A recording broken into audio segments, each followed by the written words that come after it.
সুপ্রভাত বন্ধুরা, কেমন আছো তোমরা? আশা করছি সবাই খুব ভালো আছো, সুস্থ আছো। আমিও ভালো আছি। রাজনন্দিনী ব্লগ চ্যানেলে তোমাদের সকলকে জানাচ্ছি অনেক অনেক স্বাগত আর অনেক অনেক ভালো। আজ হলো রবিবার, এখন বাজে হলো সকাল 8টা। তো রবিবার মানে দেরি করে ঘুম থেকে উঠেছি, আর এদিকে তোমাদের দাদাভাই মটন নিয়েও চলে এসছে। আর এখন থেকে তোমাদের সাথে নিয়ে আজকের ব্লগটা স্টার্ট করছি। আশা করছি ভালো লাগবে। ভালো লাগলে অবশ্যই একটা লাইক করো, কমেন্ট করো আর শেয়ার করো। তো দেখো এখানে বসিয়ে দিয়েছি দুধ চা, মানে দুধ বসিয়ে দিয়েছিলাম, মেয়েকে একটু দুধ দিয়ে দিয়েছি, তারপর এখানে কফি করে নিলাম। আর সকালবেলা না আমার একটুখানি দুধ চাই বলো আর কফি বলো, একটু মুড়ি ভালো লাগে। তো যাই হোক এখানে এক বাটি মুড়ি নিয়েছি, তোমাদের দাদাভাইকেও দেবো, আমিও নেব।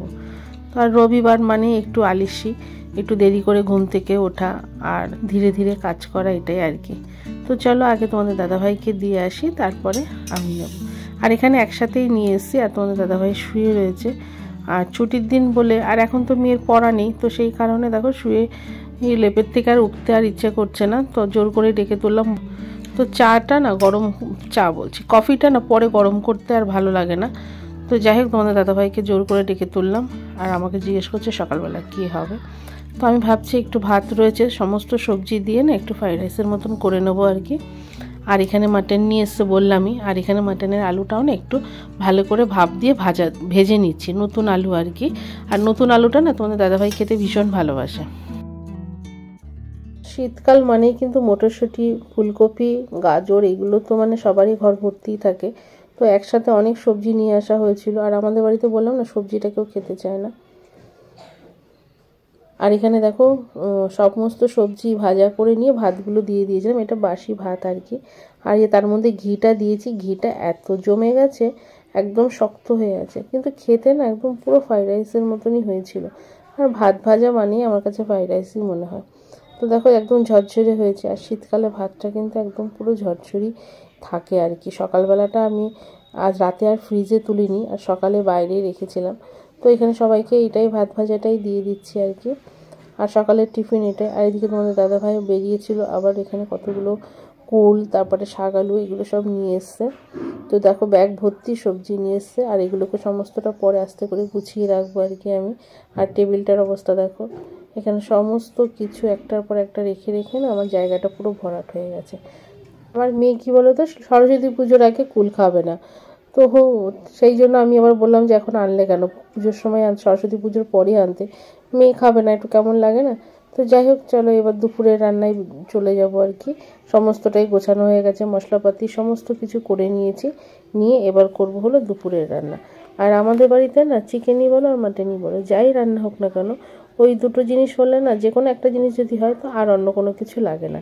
আর করলেও কেউ খায় না। এখানে পেঁয়াজ কেটে রেখেছি, দারচিনি, এলাচ, যা যা লাগে মাটন রান্না। আর এটা তো আর নতুন কিছু না, সবাই পারে আর কি। এই আর কোনো রেসিপি দিলাম না। যাই হোক চটজলদি ঝটাপট রান্না করে নেবো। আর একটু পেঁপে দিয়েছিলাম, তোমাদের দাদাভাই বললো একটু পেঁপে দাও, দেখো প্রেশারে আর সিটি দিতে লাগবে না। তা সত্যি তাই, পেঁপেটা দেওয়ার পর না একদম মাংসটা এত সফট হয়েছিল, সে আর বলার কথা না।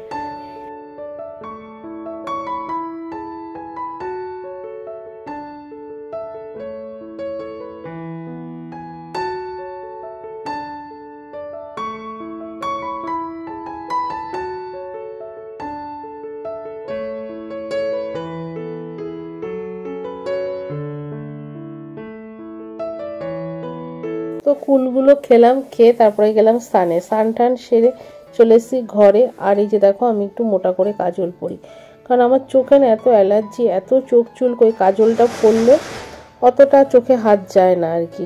তো যাই হোক মাথা বেনিনি, চুলটা রাতের চুল বাঁধাই রয়েছে, আর স্নান করার পরই আমি চুলটা খুলি, তা না হলে আমার সমস্ত চুল ভিজে যায়। আর এখানে দেখো রান্নাটা কমপ্লিট হয়ে গেছে। আর এখানে মেয়ের জন্য একটু ভাতে আলু দিয়েছিলাম, আরও চিকেনটা ভালোবাসে, মাটন খুব একটা ভালোবাসেন। আর আগের দিনে একটু পনির ছিল, তো মেয়ে বললো মা আমাকে দিয়ে দাও, তো ওকে দিয়ে দিয়েছিলাম। আর তারপরে দেখো বিকালে চলে এসেছি মুড়ি আর চা নিয়ে। আর এখানে এই শুকনো মুড়িটাই আমি খাচ্ছি, আর তোমাদের দাদাভাইকে একটু চানাচুর, পেঁয়াজ, লঙ্কা সমস্ত দিয়ে মেখে দিয়েছি। আর এখানে রাতের বেলা করলাম অল্প একটু ফ্রাইড রাইস। তো সকালবেলা যেহেতু বাসি ভাতের ফ্রাইড রাইস করেছিলাম, তো মেয়ে বললো মা ওটা খুব একটা ভালো লাগেনি, তো মাংস দিয়ে এখন ভালো নতুন করে ফ্রাইড রাইস করো গরম গরম, ওটা বেশ ভালো লাগবে। তো যাই হোক অল্প করে করেছিলাম, আর মাটনটা দিয়ে বেশ ভালোই লাগলো খেতে। তো দেখো এখন অল্প একটু ফ্রাইড রাইস করলাম, যেহেতু দুপুরবেলা মাটন করেছিলাম, ভাবলাম যে অল্প একটু ফ্রাইড রাইস করি, মাটন দিয়ে খাওয়া হয়ে যাবে। তো এই যে করেছি, শাশুড়ি মাকে ওই ঘরে দিয়ে এসেছি, এখন মেয়েকে দেবো।